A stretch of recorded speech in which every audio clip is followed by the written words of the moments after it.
భారత నౌకాదళానికి చెందిన తూర్పు నౌకాదళ స్థావరం అంటే ఈస్టర్న్ నేవల్ కమాండ్ యొక్క హెడ్ క్వార్టర్స్ ఎక్కడ ఉంటుందండి? ఆంధ్రప్రదేశ్ రాష్ట్రంలోని విశాఖపట్నంలో.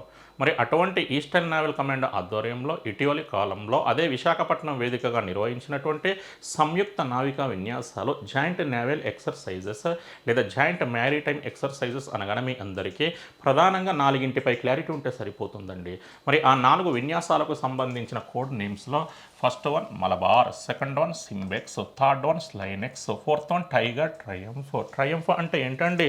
గొప్ప విజయం లేదా ఘన విజయం. కోడ్ నేమ్స్ను మరోసారి పరిశీలించండి. Malabar, SIMBEX, SLINEX, tiger triumph. ఈ నాలుగింటిలో మొదటి రెండింటిని 2024 అక్టోబర్లో నిర్వహించగా మూడవ దానిని 2024 డిసెంబర్లో నిర్వహించారండి. నాలుగో దానిని ఇటీవల అంటే 2025 ఏప్రిల్లో నిర్వహించారండి. మరి ఈ 4 విన్యాసాలలో భారతదేశంతో పాటు పాల్గొన్నటువంటి మిత్ర దేశాలపై క్లారిటీ ఉండాలండి. టైగర్ ట్రయంఫ్ విన్యాసాలలో భారతదేశంతో పాటు అమెరికా దేశం పాల్గొంది. స్లైనెక్స్లో భారతదేశంతో పాటు శ్రీలంక పాల్గొంది.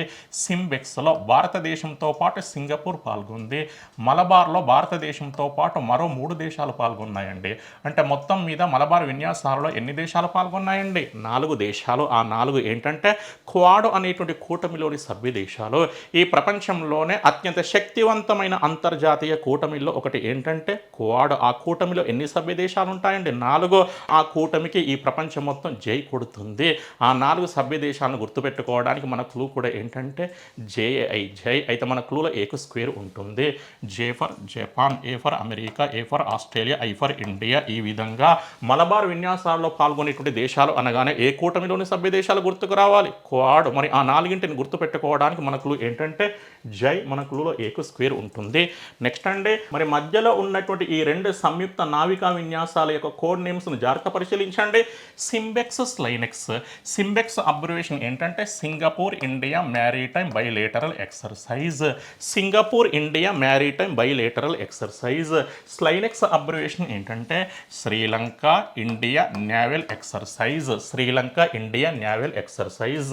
అక్కడ ఎస్ అంటే సింగపూర్, ఇక్కడ ఎస్ అంటే శ్రీలంక. సింబెక్స్ అంటే సింగపూర్ గుర్తుకు రావాలి, స్లైనెక్స్ అంటే శ్రీలంక గుర్తుకు రావాలి. మరి ఇటీవలి కాలంలో మన భారతదేశం ఒక దేశంతో తొలిసారిగా జాయింట్ ఆర్మీ ఎక్సర్సైజెస్ను నిర్వహించింది.